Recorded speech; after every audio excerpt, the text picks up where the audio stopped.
Hey y'all, welcome back to So You Want to Turn Your Hobby into a Business, but you don't know where to start? This is going to be part 3 of how to price your products for profit. Go ahead and grab your notebook, save this video because we're going to get into it and I'm going to need you to be taking notes, okay? All right, step 1 is going to be to know your material costs.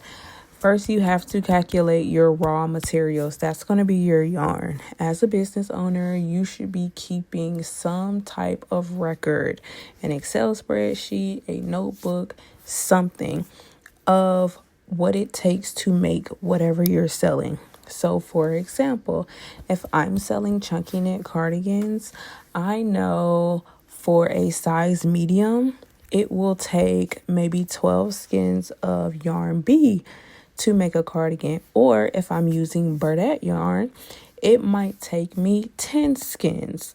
Or if I'm using yarn that I got from a wholesaler, Alibaba, I should know it might take me 13 skins. These are things that you must notate because when you're calculating how you're going to sell each item, you have to factor in those costs. So if I'm making a size medium and I'm using Burdette yarn and it costs $8 per skin, that's going to be 12 skins times $8 equals 96 in materials. So already we must sell that cardigan at least $96 to break even. And this is just the start. Step 2 is going to be paying yourself for your time. Let's say it takes you 5 hours to make that cardigan.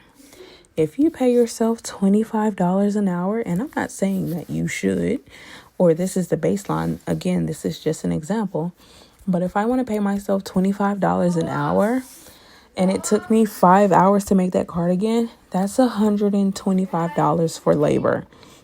So now we're at $96 for the raw materials, $125 for labor.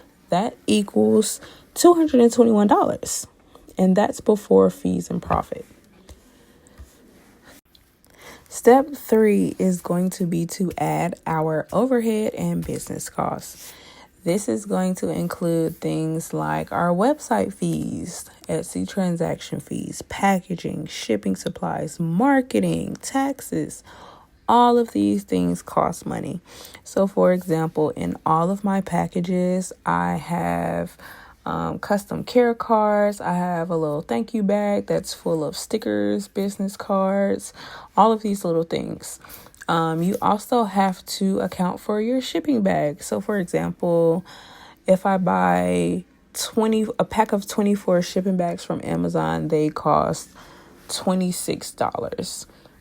You're going to divide that by that 26 by 24, and you're going to get $1.30. So each bag costs $1.30. You have to add that to your overall cost. The same as business cards. If I go on Vistaprint, I get 100 business cards for $26.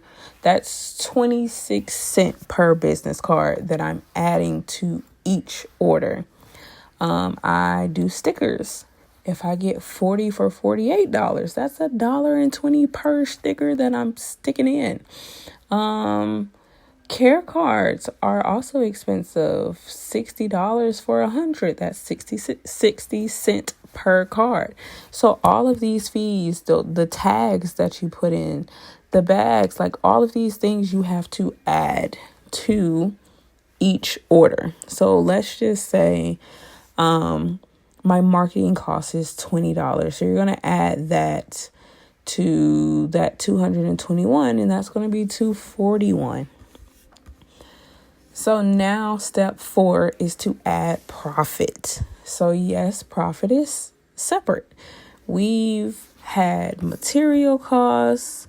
We've had to pay ourselves for labor. We've did the overhead and business costs. That's just bare minimum. Profit is not your paycheck. Profit is what allows your business to grow.